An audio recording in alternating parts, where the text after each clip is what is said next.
सभी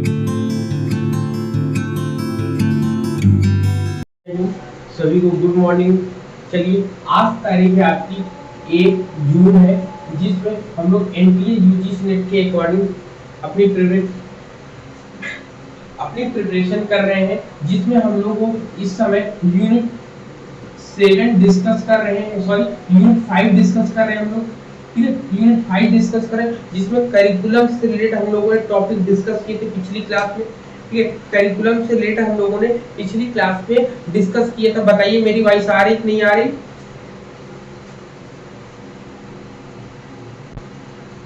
हाँ, हेलो। चलिए, गुड मॉर्निंग सभी को, जय हिंद। आज आपकी 1 जून है, और जिसमें हम लोग एनडीए यूजीसी नेट के अकॉर्डिंग तैयारी कर रहे हैं। आप लोग बताओ, मेरी आवाज आ रही है आप सभी को? हाँ सर, अभी आने लगी। हाँ, ठीक है।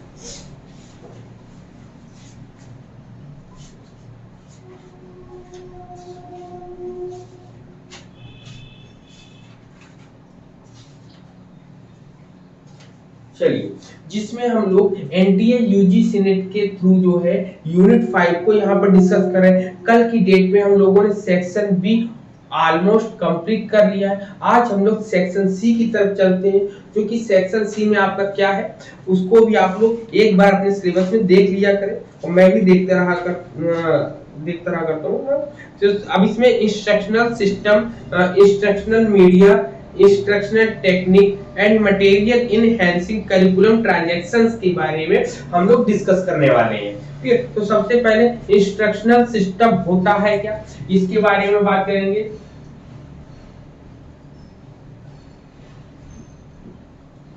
इंस्ट्रक्शनल सिस्टम, ठीक, इंस्ट्रक्शनल सिस्टम को बोलते हैं निर्देशात्मक प्रणाली। क्या बोलते हैं? निर्देशात्मक प्रणाली होती है आपकी।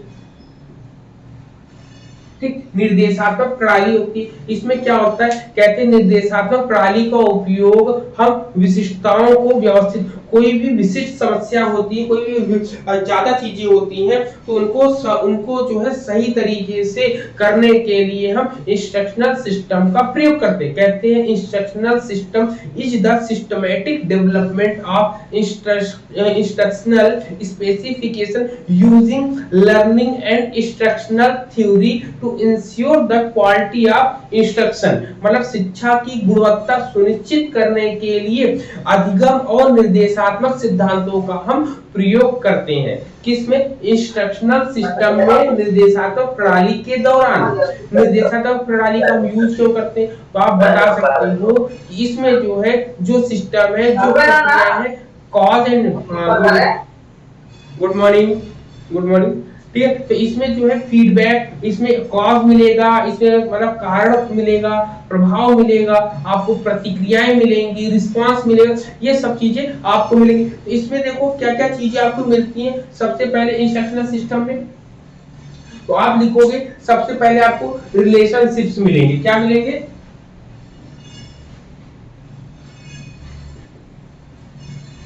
सबसे पहले सर, वो रिलेशनशिप लाइन जो बोले थे वो बोल देना। क्या चीज? हाँ सर, वो शिक्षा जो की गुणवत्ता को बढ़ाने के लिए आपने बोला ना हिंदी में कि शिक्षा की गुणवत्ता को बढ़ाने के लिए वो लाइन बोल दीजिए ना। अच्छा, हाँ, इसमें कह रहा है कि शिक्षा की गुणवत्ता बढ़ाने, सुनिश्चित करने के लिए या बढ़ाने के लिए इन्होंने अधिगम में और निर्देशात्मक सिद्धांत जो होते हैं उनको एक व्यवस्थित रूप से लाने का प्रयास किया है। यहाँ पर इन्होंने कह सकते हैं निर्देशात्मक प्रणाली वह प्रक्रिया है जिसमें हम किसी भी विशिष्ट शिक्षा की गुणवत्ता को बढ़ाने के लिए उसमें अधिगम को व्यवस्थित करने, अधिगम और निर्देशात्मक सिद्धांतों का हम प्रयोग करते हैं।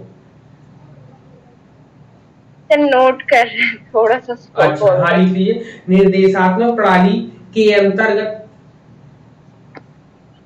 शिक्षा की गुणवत्ता बढ़ाने के लिए जब कभी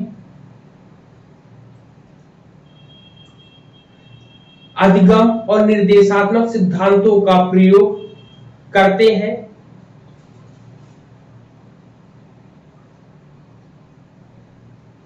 तो वह निर्देशात्मक प्रणाली के अंतर्गत आता है।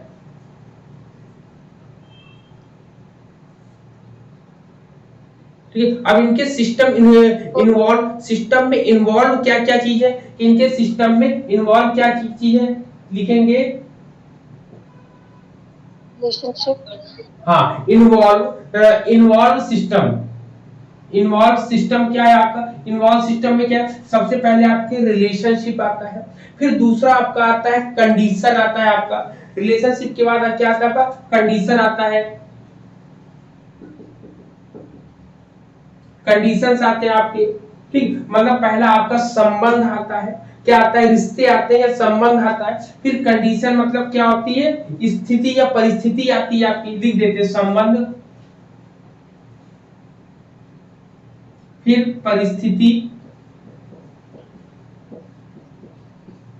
ठीक। तीसरे पॉइंट में हम लोग को क्या मिलता है, जब हम लोगों ने संबंधों को देख लिया, उसकी परिस्थिति को देख लिया, अब प्रक्रिया देखेंगे, प्रोसेस, क्या देखेंगे, प्रोसेस। प्रोसेस मींस प्रक्रिया आपकी होती है कि प्रक्रियाएं आप देखेंगे कैसे चल रही है परिस्थिति के बाद। चौथे पॉइंट पे हम लोग देखते हैं अब इसका कारण क्या है, भाई उनमें संबंध है, उनकी परिस्थितियां कैसी, अच्छी है कि बुरी है, उनमें वो लोग काम कैसे करते हैं, कैसे रहते हैं, फिर उसके देखा कारण क्या है, कॉज हमने देखा, कॉजेस के बाद हमने इसका देखा प्रभाव का इफेक्ट, आपका इफेक्ट्स हम लोग देखेंगे, यहाँ पे इफेक्ट्स देखने के बाद यहाँ पर नंबर 6 पे फीडबैक देखेंगे हम लोग, फीडबैक देखेंगे, मतलब यहाँ पर कारण हो जाएगा, यहाँ पर आपका प्रभाव हो जाएगा और यहाँ पे आपकी प्रतिपुष्टि हो जाएगी, ठीक, प्रतिपुष्टि हो जाएगी, नोट कर लीजिए।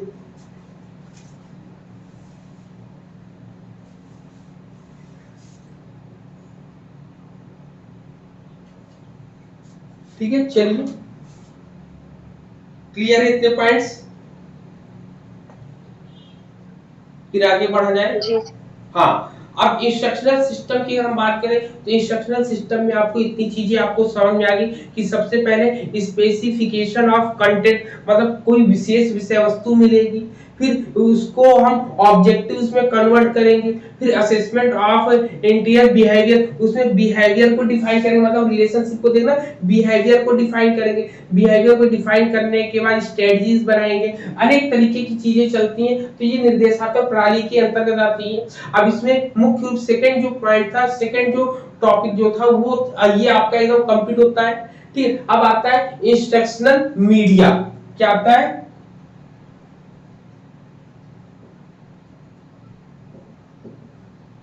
इंस्ट्रक्शनल मीडिया आती है आपकी, ठीक। इंस्ट्रक्शनल मीडिया को हम क्या बोलते हैं, निर्देशात्मक, बताओ इंस्ट्रक्शनल मीडिया की अगर हम बात करेंगे, इंस्ट्रक्शनल मीडिया को हम लोग निर्देशात्मक मीडिया बोलते हैं, ठीक है, क्या बोलते हैं, अनुदेशात्मक या निर्देशात्मक मीडिया। हाँ, मीडिया, अनुदेशात्मक या निर्देशात्मक मीडिया, हाँ, अनुदेशात्मक या निर्देशात्मक मीडिया लिख लीजिए।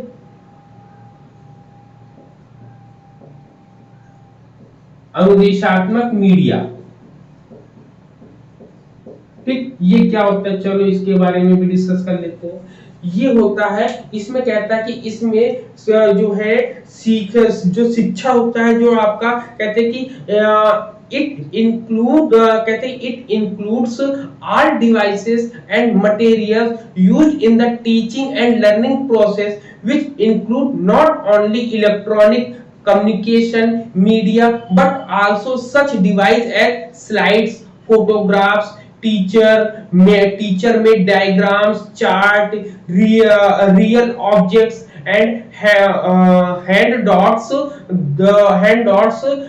that use in the process of planned instruction, मतलब कि इंस्ट्रक्शनल मीडिया में केवल आपकी इलेक्ट्रॉनिक सामान नहीं आएगा, इसका प्रयोग कब करते हैं, जब सीखने और सिखाने की प्रक्रियाएं चल रही होती हैं स्टूडेंट्स में और टीचर में दोनों के बीच में, तो वो जैसे हम आपको इलेक्ट्रॉनिक के माध्यम से भी सिखाते हैं, फिर हम जो है आपको स्लाइड के माध्यम से भी सिखाते हैं, ठीक है। हम अपने द्वारा बनाए हुए ग्राफ बताते हैं, ग्राफ के माध्यम से भी सिखाते हैं। तो ये सब चीजें जब मिलकर आपको सिखाती हैं, किसी भी चीज को बताती हैं, तो ये आपका इसके अंतर्गत आता है। तो इसके अंदर क्या क्या आता है आपको लिख सकते हैं आप, जैसे स्लाइड आता है, ठीक है, स्लाइड के बाद फोटोग्राफ आता है,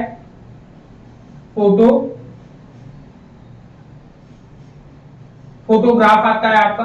फोटोग्राफ के बाद क्या आएगा आपका, स्लाइड आएंगे, फोटोग्राफ आएगा, इलेक्ट्रॉनिक कम्युनिकेशन आएंगे, ई कम्युनिकेशन,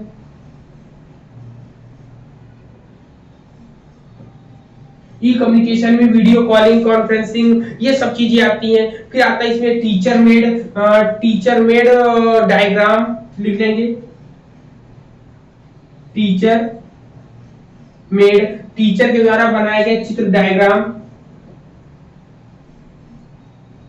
ठीक, क्लियर है। यहाँ पे चार्ट्स होंगे और भी जितनी चीजें होती, कुल मिला के हमें जब सिखाने के लिए मतलब उनको निर्देशन देने के लिए हम जब कई तरीकों का प्रयोग करते हैं तो निर्देशात्मक मीडिया के अंतर्गत आता है आपका।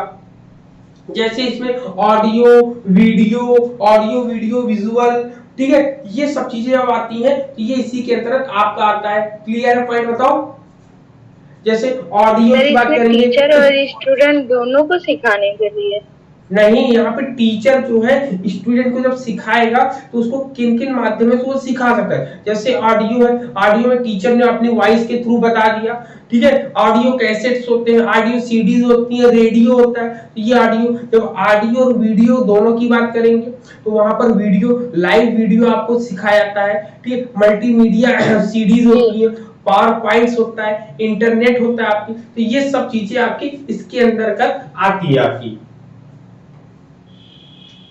जी, ठीक है। क्लियर है पॉइंट, इतना पॉइंट बताओ।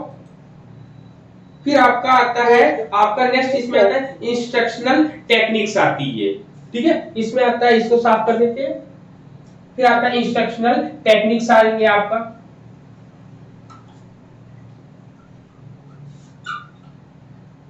ठीक है। इंस्ट्रक्शनल टेक्निक,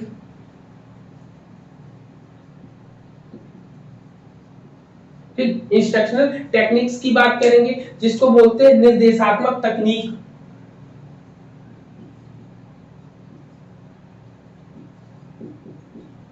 निर्देशात्मक तकनीक होती है। अब निर्देशात्मक तकनीक क्या होती है आप बताओगे। तकनीक का मतलब होता है टेक्नोलॉजी, तकनीक का मतलब होता है कि किन किन तरीकों से आप सिखाओगे। कहता है it is the process to enhance the knowledge and skill of individual in a motivational and effective manner, ठीक है। कहता है कि यह एक प्रेरक और व्यक्ति के ज्ञान और उसके कौशल को बढ़ाने की प्रक्रिया का एक माध्यम है जो प्रभावशाली ढंग से इसका हम प्रयोग करते हैं। इसमें कहता है कि it provides interactive learning presentation and effective strategies for teaching learning process. मतलब कहता है कि इसमें जो इंटरेक्टिव लर्निंग प्रेजेंटेशन होता है और जो प्रभावकारी शिक्षा जो रणनीतियां प्रदान करी जाती हैं वो सीखने की प्रक्रिया को और तेज करती। किसकी, आप लिखेंगे टीचिंग लर्निंग प्रोसेस, ठीक है। टीचिंग लर्निंग प्रोसेस को और तेज करने के लिए होती है, मतलब कि प्रभावकारी शिक्षण के लिए इसका प्रयोग करते हैं। किसके लिए, प्रभावकारी शिक्षण करने के लिए इसका प्रयोग करते हैं, ठीक। इसका प्रयोग हम किसके लिए करते हैं कि प्रभावकारी शिक्षण करने के लिए हम इसका क्लासरूम में किस तरीके से पढ़ाएंगे, कैसे प्रभावकारी रणनीतियां बनाएंगे कि आज हम बालकों को ऐसा क्या सिखाएं कि वो इंटरेस्ट लेना सीख जाए। कोई बालक है जो मैथ पढ़ना नहीं चाहता है, लेकिन हमने सोचा कि इसको मैथ कैसे पढ़ाएं, तो हमने कहा चलो आज कबड्डी खिलाएंगे, कबड्डी खिलाते खिलाते पहाड़ा सिखाएंगे। कैसे सिखाएंगे, हमने कहा कि जो जो पहाड़े में भूल जाएगा वो आउट हो जाएगा, तो ऐसे ही कबड्डी खिलाए। तो ऐसे ही अनेक तरीके की टेक्निक्स, इंस्ट्रक्शनल और चीजें का हम प्रयोग कर लेते हैं। ठीक है, तो ये सब चीजों का हम जब प्रयोग करते हैं तो इसमें आ जाता है आपका। क्लियर है? पॉइंट बताओ यहाँ पर कि क्या क्या चीजें इसमें आपके बता सकते हैं। इंस्ट्रक्शनल टेक्निक में क्या होते हैं, इसके टाइप्स अगर हम देखेंगे, इसके टाइप्स लिख लो। टाइप्स अगर मे भी पूछ सकते हैं तो टाइप्स के बारे में आप बता भी सकते हो कि टाइप्स क्या क्या आएंगे। सबसे पहला टाइप होता है लर्नर सेंटर्ड टेक्निक। क्या होता है? लर्नर सेंटर्ड टेक्निक आपकी, ठीक, जिसको बोलते हैं विद्यार्थी या शिक्षार्थी केंद्रित तकनीक होता है। मेरी आवाज आप सभी को आ रही है? हाँ सर, आ रही है। चलो ठीक है, तो यहाँ पर क्या होता है, लर्नर सेंटर्ड टेक्निक होता है। इसको हिंदी में लिखेंगे शिक्षार्थी केंद्रित तकनीक, लिख लीजिएगा। ठीक है, दूसरा पॉइंट लिखेंगे। दूसरे पॉइंट जो आता है ग्रुप लर्निंग टेक्निक होता है। समूह केंद्रित जो होता है, समूह अधिगम की तकनीक लिखेंगे। ग्रुप, ठीक है, group learning technique.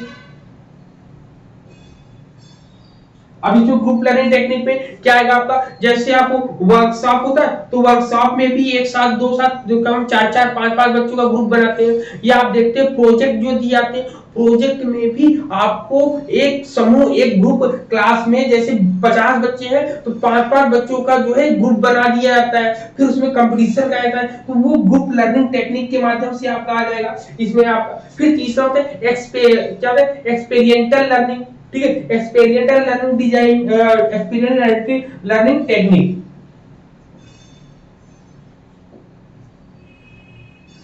Experimental learning technique है आपकी।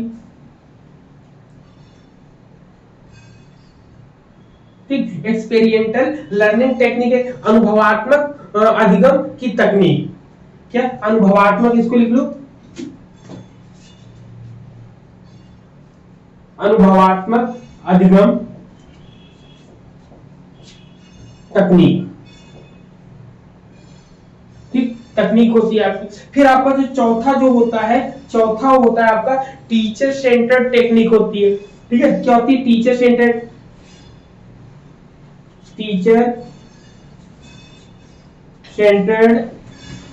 टेक्निक होती है। ठीक, टीचर सेंटर्ड टेक्निक्स होती है आपकी। क्लियर है? पॉइंट बताओ, यहां तक सही है, दिख रहा है? जी सर। हाँ, ठीक है, इतने पॉइंट्स आपको क्लियर हुए। अब हम लोग बात करेंगे नेक्स्ट इंस्ट्रक्शनल मटेरियल्स की बात करेंगे। किसकी बात करेंगे? इंस्ट्रक्शनल मटेरियल्स की बात करेंगे हम लोग। ठीक है, इंस्ट्रक्शनल मटेरियल्स की हम लोग चलो बात करते हैं। इसको नोट कर लिया? साफ करें? हाँ सर, ये क्लियर है। स्क्रीनशॉट क्या हो गया सर? लास्ट का हिंदी में आपने क्या बोला था? किसको? टीचर सेंटर टेक्निक, और दूसरा एक्सपेरिमेंटल लर्निंग टेक्निक को अनुभवात्मक अधिगम तकनीक बोलते हैं।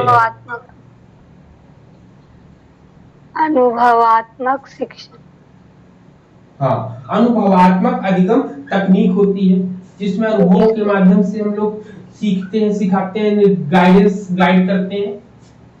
ठीक है, ये हो गया। अब हम लोग नेक्स्ट टॉपिक जो चलते हैं इंस्ट्रक्शनल मटेरियल में।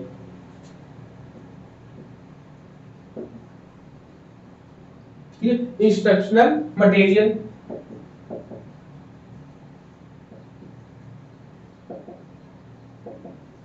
इंस्ट्रक्शनल मटेरियल्स में क्या होता है? निर्देशात्मक सामग्री या सूचनात्मक निर्देशात्मक सामग्री। निर्देशात्मक सामग्री अब आपकी आएगी। अब निर्देशात्मक सामग्री में क्या क्या चीजें आपकी आएंगी बताओ जरा एक बार। सर पीडीएफ आएगा, इसमें जो हम लोग बोलते हैं ना क्या आएगा आपका? पीडीएफ आएगा, हाँ PDF, subject matter notes, PPT जो हम बनाते हैं वो सब सारी मतलब चीजें कि आएगी इसमें। जो भी मटेरियल जो हम लोग यूज करना चाह रहे हैं यहाँ पर अपनी नीड के अकॉर्डिंग, कहते हैं कि a systematic approach to instruction attempt to focus on the maximization of efficiency of the methods by which knowledge and skill can be passed on. ठीक है, मतलब कहते हैं कि निर्देश के लिए या निर्देश के लिए एक सिस्टम कह सकते हैं, एक सिस्टम जो दृष्टिकोण ऐसा हम बनाते हैं जिसमें हमें देखना पड़ता है कि बालक की एबिलिटी क्या है। मतलब कि यहाँ पे कह सकते हैं कि बालक की नीड के अकॉर्डिंग हम मटेरियल्स को यूज करेंगे। नीड के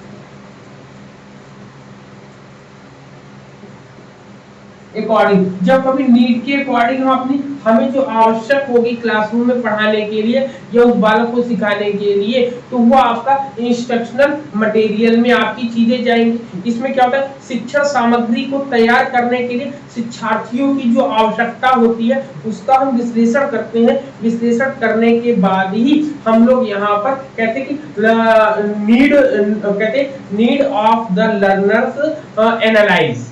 मतलब ये हम देख सकते हैं कि जो सीखने वाला है उसका हम पहले विश्लेषण करते हैं कि उसको किन किन चीजों की आवश्यकता होगी, उसके आधार पे हम जो है इंस्ट्रक्शनल मटेरियल को यूज करते हैं। यहाँ पर क्लियर है पॉइंट? बताओ यहाँ पर कि नीड के अकॉर्डिंग हम यहाँ पर चीजों को यूज करेंगे। आपका क्लियर है? फिर इसके बाद जो नेक्स्ट पॉइंट आता है आपका, नेक्स्ट पॉइंट आता है आपका इसमें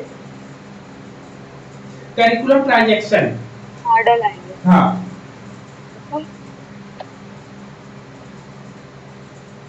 करिकुलम ट्रांजैक्शन आता है। सर इसमें क्या क्या आएंगे इंस्ट्रक्शनल मटेरियल में? इसमें मटेरियल्स में हम नीड के अकॉर्डिंग हम यूज कर लेंगे। नीड के अकॉर्डिंग जो आपको जरूरत लगेगी वो चीजें आप लोगे। जरूरत पड़ेगी, जैसे कि नोट्स हुआ, पीडीएफ हुआ, पीपीटी हुआ। जैसे हम बच्चों को पढ़ाते हैं पीपीटी, बाद में अगर बच्चे चाहते हैं तो उनको दे देते हैं, तो वो नीड के अकॉर्डिंग तो हुआ जो हम लोग उनको देते हैं ना, वही सब चीजें मटेरियल में आएगा। ठीक है, थैंक यू।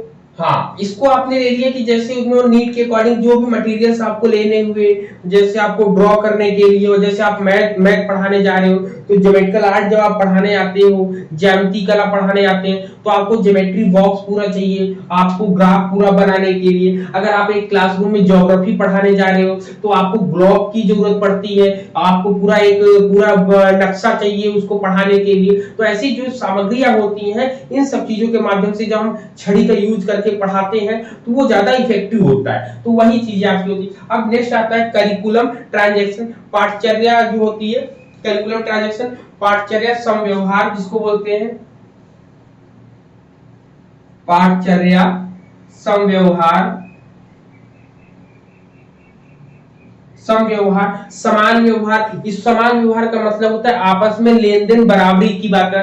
कहते हैं instructional system, media, technique and material indicate the direction in which the educational system has to proceed the various dimension of curriculum, namely instructive goal. देखिए अब कुल मिला के अगर इसमें हम बात करते हैं इसमें आपकी क्या क्या चीजें आएंगी, इसमें आपके इंस्ट्रक्टिव गोल आएंगे। आपके सबसे पहले क्या आएगा आपका इंस्ट्रक्टिव गोल।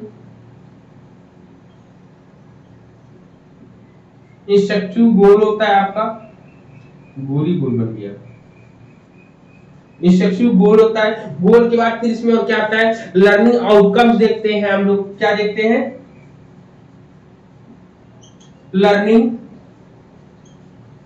आउटकम्स देखते हैं हम लोग यहाँ पर। फिर नेक्स्ट क्या देखते हैं, लर्निंग आउटकम्स के बाद हम यहाँ पर देखते हैं पेडागोजिकल स्ट्रेटजीज हम लोग यहाँ पर देखते हैं, लर्निंग एनवायरनमेंट देखते हैं, इवैल्यूएशन मशीन्स हम लोग देखते हैं। तो इतनी चीजों का हम प्रयोग करके जो है करिकुलम ट्रांजैक्शन देखते हैं। ठीक है, पाठचर्या समव्यवहार देखते हैं कि पाठचर्या में हमें जितना हमने दिया है क्या उतना हमें मिला है कि नहीं मिला है। हमने जितनी एनर्जी आपको दी है उस एनर्जी के अकॉर्डिंग आपने रिजल्ट हमें दिया है कि नहीं दिया। ये जो है आपका करिकुलम ट्रांजैक्शन के रूप में देखते हैं। तो इसके लिए इन्होंने कुछ पॉइंट्स बताए हैं, कुछ चीजें के बारे में कि कैसे आप इसको मेजर करोगे, वेरीफाई करोगे।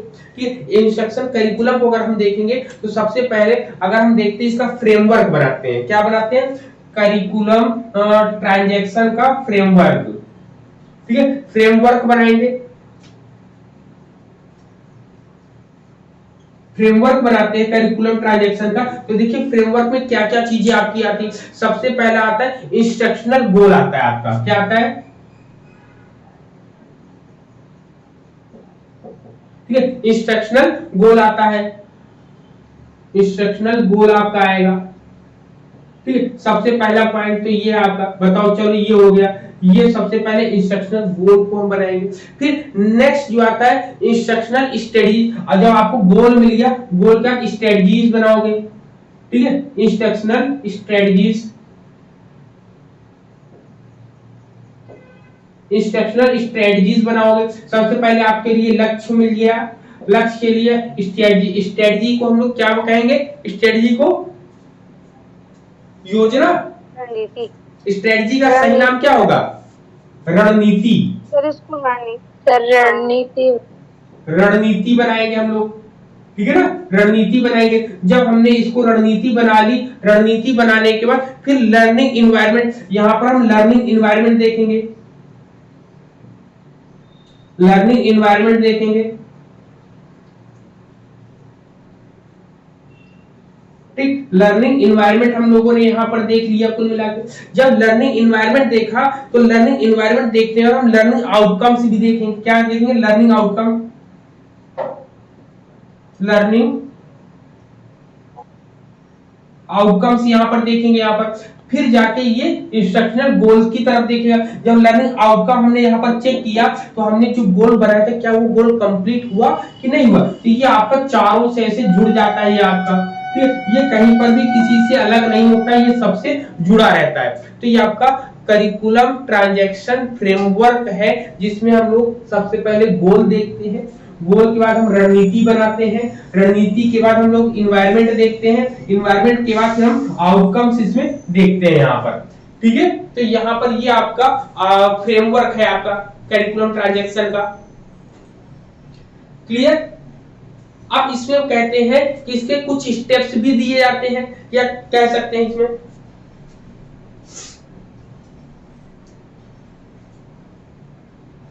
ठीक है, इसके कुछ स्टेप्स भी हम लोग देख लेते हैं कि यहां पर कैसे होती है।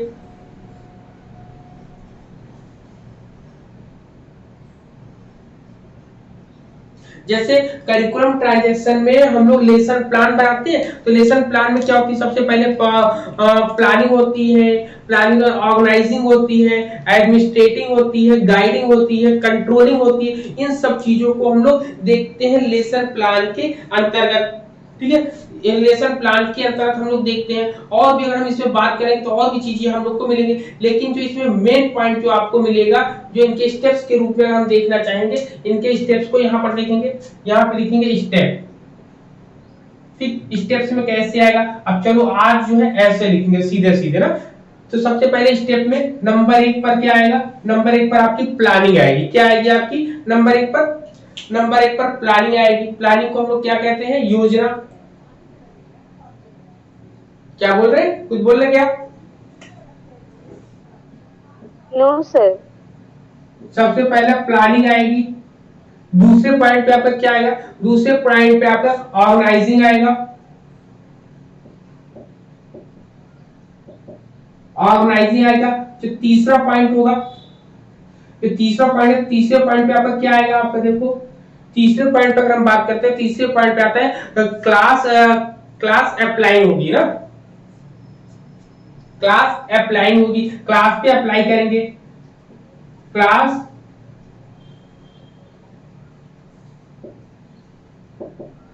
अप्लाइंग। क्लास अप्लाइंग का मतलब होता है इंप्लीमेंट करना। ये हम कह सकते हैं इसके इंप्लीमेंट करना।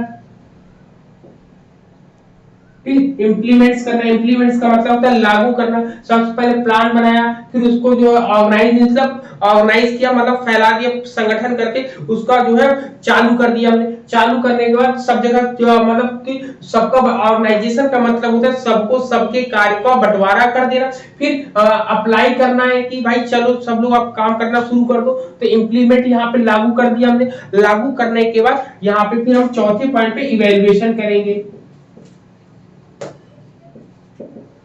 ठीक, इवेल्युएशन करेंगे किसने कितना काम किया, कितनी चीजें वह सीख कर आया है। क्लियर है पॉइंट? बताओ। ठीक है, समझ में आ रहा है सबको? ये पॉइंट समझ में आ गया पूरा का पूरा?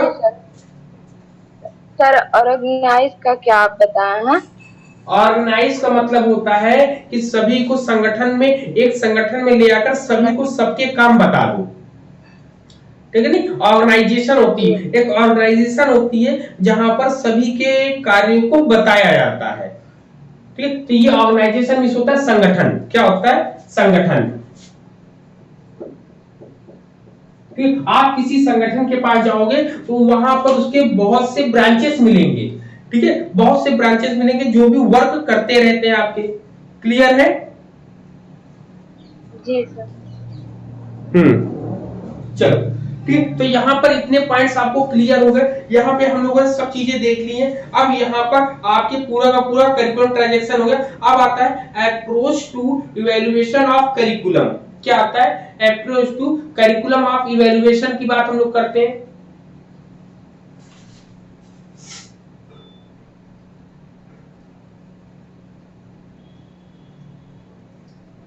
ठीक है, अप्रोच टू करिकुलम, आप इसमें अगर अप्रोचेस की बात करेंगे तो इसमें कुल मिला के आपका मॉडल्स आते हैं। क्या आते हैं? मॉडल्स के रूप में जो यूज होते हैं, मॉडल्स से रिलेटेड जो बातें होती हैं, इसमें मॉडल्स बहुत ढेर सारे पूछे गए हैं, उसके बारे में हम लोग डिस्कस करेंगे। इसको साफ कर दें, फिर आगे चलते हैं हम लोग। हाँ सर, ये हो गया। चलिए, नया हो गया आपका? हाँ नहीं हो गया, हो गया।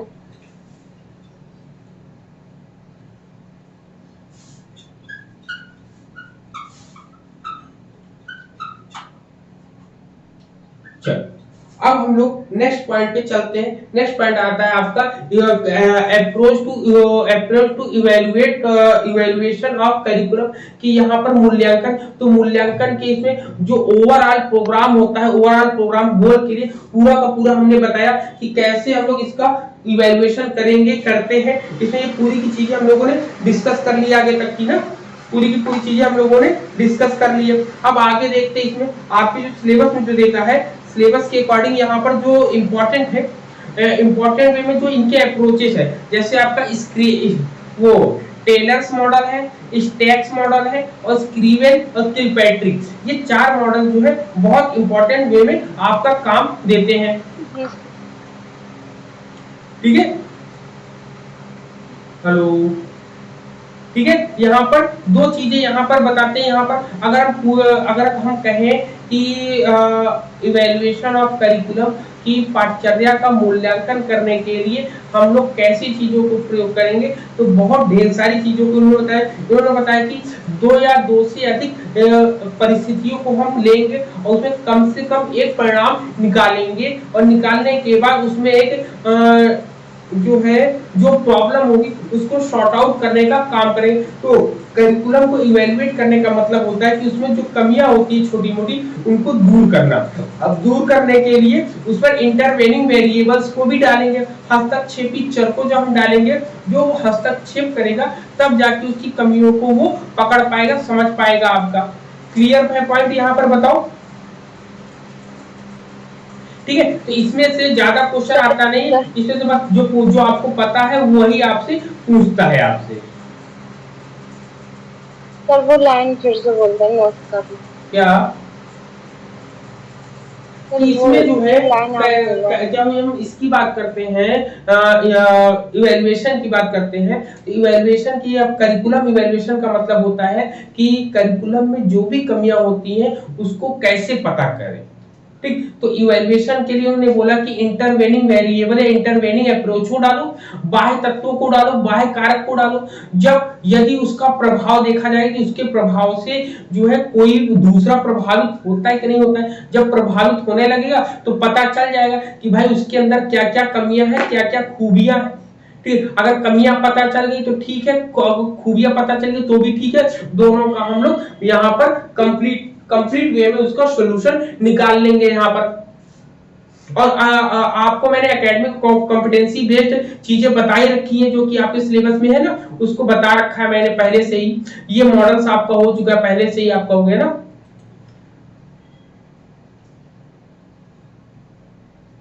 बताओ, academic and competency based approach मैंने पहले से बता रखा है कि नहीं बता रखा है? पूरी की पूरी need assessment, policy formulation, curriculum design, syllabus approval and development, ये पूरी की पूरी चीजें हम लोगों ने बता रखी है आपको। ठीक है। अब यहाँ पे जो होता है आपका मॉडल्स ऑफ करिकुलम इवैल्यूएशन। अब करिकुलम को इवैल्यूएट करने के लिए, पाठ्यचर्या का मूल्यांकन करने के लिए कौन कौन से मॉडल बने, उन मॉडल्स के बारे में जान लो। ठीक है। अब लिखेंगे मॉडल्स ऑफ। अब देखिए, इससे पहले आपके करिकुलम को बनाने के मॉडल थे, अब यहाँ पे इसके इवैल्यूएशन के मॉडल है। एग्जाम में ये भी क्वेश्चन आ सकता है कि करिकुलम को बनाने के लिए कौन से मॉडल है, उनका नाम याद रखना है, और इवैल्यूएशन के लिए कौन से मॉडल है, उनका नाम याद रखना। दोनों को अलग अलग माइंड में बैठा लेना आपको। लिखेंगे मॉडल, ठीक है, मॉडल्स ऑफ। हमने पिछली क्लास में पढ़ा वो पूरा बनाने का था, कंस्ट्रक्शन था, और जब बना लिए तो अब उसका मूल्यांकन करेंगे। हाँ, बना लिए तो अब इसका मूल्यांकन करेंगे। ठीक। इसको हिंदी में क्या बोलते हैं? हिंदी में बोले पाठचर्या मूल्यांकन के प्रतिमान। लिखेंगे पाठचर्या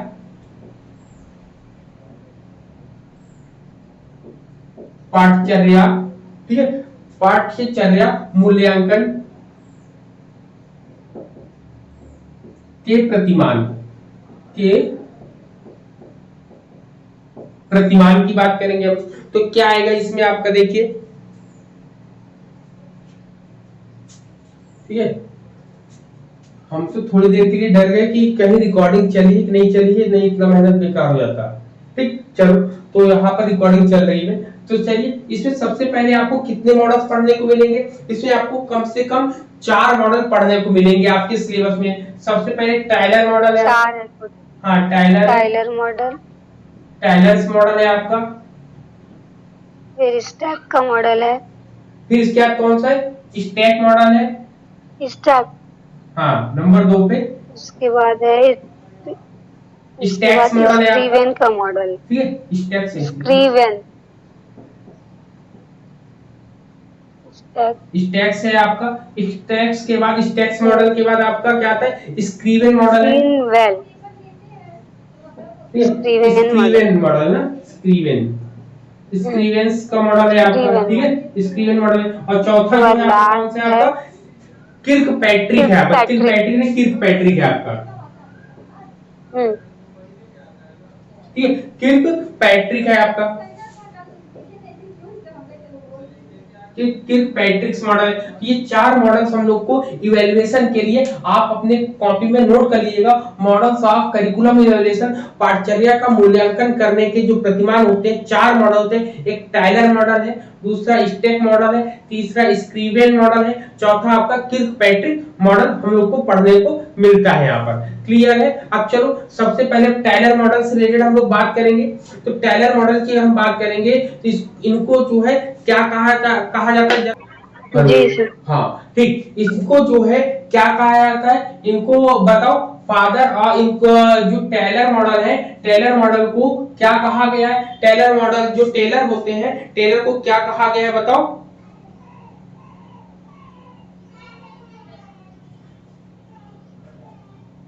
बताओ इसमें टेलर मॉडल्स को लोग, टेलर जो मॉडल होता है, इनको टेलर को क्या बोला गया? टेलर को बोला गया है फादर ऑफ इवैल्यूएशन। क्या बोलते हैं? Father of evaluation. ठीक है, मूल्यांकन के पिता जो कहलाते हैं वो टेलर कहलाते, टाइलर आपके कहलाते हैं आपके, ठीक है।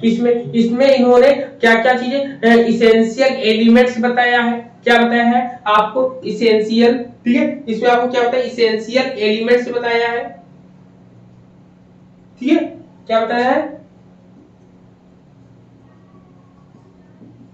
इसेंशियल, ठीक है, इसेंशियल एलिमेंट्स बताया है, इसेंशियल एलिमेंट्स बताया आपका। इसेंशियल एलिमेंट्स का मतलब आवश्यक तत्व, क्या होता है इसका मतलब आवश्यक तत्व, यहां पे लिखते हैं आवश्यक तत्व की बात करते हैं यहाँ पर। फिर दूसरा पॉइंट जो बनता है इन्होंने और क्या बताया, इन्होंने बताया है द लर्नर्स, बताया है कि शिक्षार्थी के लिए बताया है कि यहाँ पे शिक्षार्थी द लर्नर्स हो जाएंगे, लर्नर्स हो जाएंगे। तीसरा जो नेक्स्ट पॉइंट है इसमें कहते हैं द लाइफ, कहते हैं the life in the community, समुदाय में जो जीवन होता है उसके लिए मूल्यांकन होता है। द लाइफ कम्युनिटी मतलब कि समुदाय में जो जीवन होता है उसके लिए, और विषय सामग्री, बोलते हैं the subject matter, the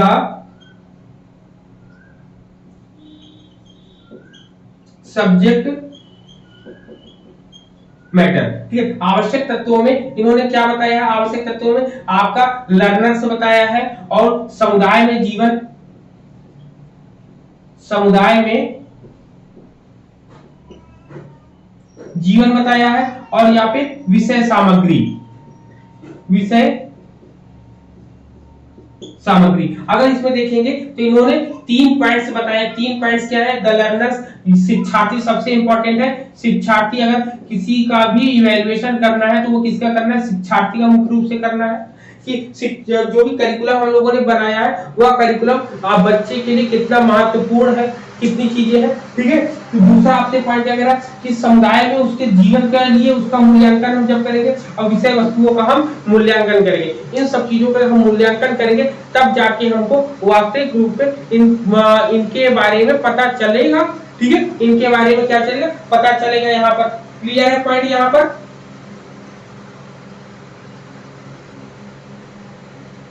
ji sir.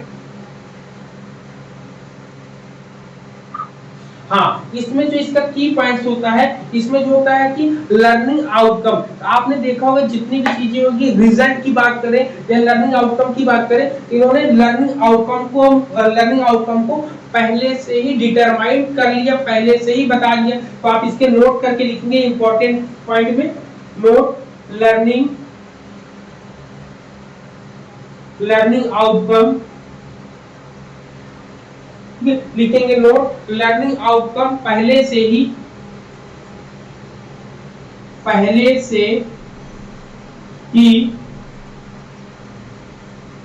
Determined, पहले से ही डिटरमाइंड कर लेते हैं यहाँ पर, ठीक, पहले से ही लर्निंग डिटरमाइंड कर लेते हैं यहाँ पर, ठीक है। यहाँ पर ये हुआ आपके, ठीक है। तो यहाँ पर देखिए इन्होंने जब टेलर्स मॉडल की हम बात कर रहे हैं तो टेलर्स में हम लोग को क्या मिलेगा, टाइलर में इन्होंने बताया कि इन्होंने अपने मॉडल्स को बताने के लिए 4 प्रमुख भागों को बताया, 4 मेजर पार्ट बताया इन्होंने। कितने 4 मेजर पार्ट्स कौन कौन से हैं आप देख सकते हैं। 4 मेजर पार्ट्स की अगर हम बात करेंगे, इनके मेजर पार्ट,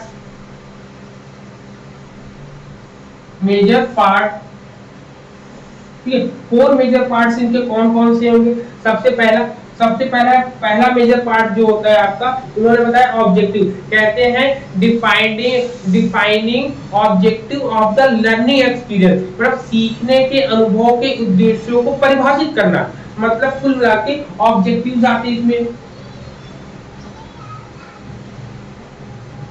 ठीक। पहला ऑब्जेक्टिव मतलब कि उद्देश्य आता है। इन्होंने पहले इन्होंने मेजर पॉइंट कितने, मेजर पार्ट 4 बताए, जिसमें पहला है आपका ऑब्जेक्टिव आता है कि सीखने के लिए आपका उद्देश्य क्या है सीखने का। आप कहीं पर भी सीखने जाते हैं, कोई भी काम करने जाते हैं, मान लो इनके आप इंटरव्यू देने जाते हैं किसी का, तो आपसे पहले ही पूछे थे कि आप इसको क्यों करना चाहते हो, आपका उद्देश्य क्या है, ये पूछते हैं। दूसरे पॉइंट में आपका क्या आता है, दूसरे पॉइंट में आपका आता है कि लर्निंग एक्टिविटीज क्या आती है, कि लर्निंग एक्टिविटीज इसमें आती है दूसरे में, लर्निंग एक्टिविटीज, ठीक है। लर्निंग सीखने की प्रक्रिया, सीखने के कार्य पर यहाँ पहला उद्देश्य हो गया, दूसरा हो गया सीखने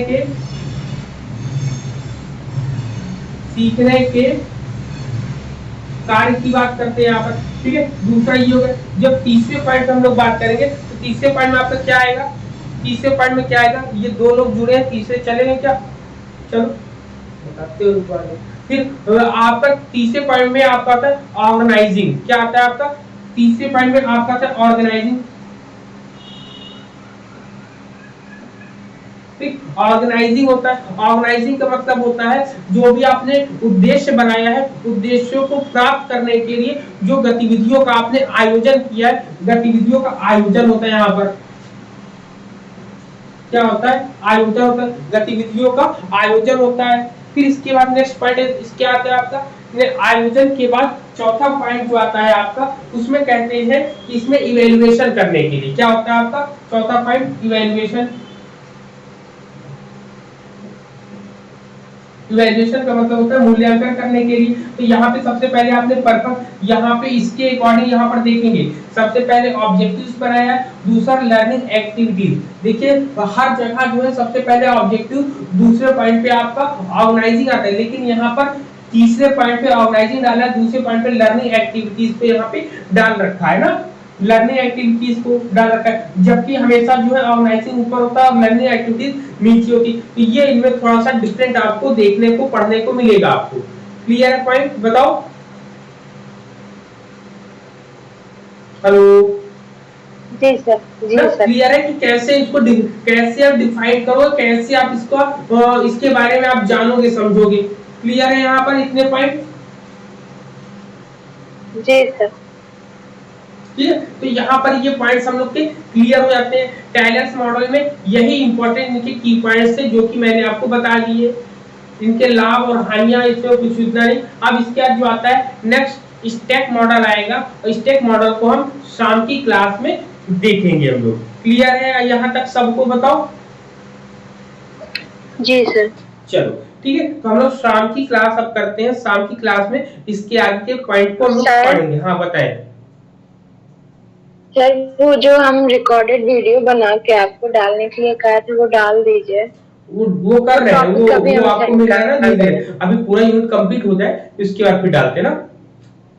अभी यूनिट 7 का मॉर्निंग में अभी मैंने इससे पहले पढ़ाने से पहले वीडियो रिकॉर्ड किया, वो आपको मिल जाएगा थोड़ी देर में, और फिर आगे कंटिन्यू चलने दीजिए। जो पॉइंट बचे डाउट क्लियरिंग सेशन में आपको वो हम बता देंगे ना, डाउट क्लियरिंग सेशन करेंगे। नहीं सर, वो टॉपिक छूट गया है। कौन सा? वो टॉपिक 3 है सर, यूनिट 3 में। टॉपिक सभी सर जो रिकॉर्डेड नहीं हुआ था, हम बोले थे कि सर इसका डाल दीजिए, समझ में नहीं आ रहा है। तो हम उसको डाउट क्लियरिंग सेशन एक दिन ले लेंगे, उसमें आप पूछ लेना, उसमें हम बता देंगे आपको ना। रिकॉर्डेड क्या उसमें लाइव बता देंगे हम आपको, ठीक। आप टॉपिक बताओगे ना तो लाइव में ही बता देंगे। हाँ लाइव में बता देंगे, ज्यादा बेटर होगा, रिकॉर्डेड से अच्छा है। मत तो टेंशन। हाँ टॉपिक हमें भेज देना, व्हाट्सएप कर देना, ठीक है। चलिए अब हम लोग शाम को मिलते हैं, तब तक के लिए सभी को गुड डे, जय हिंद सभी को।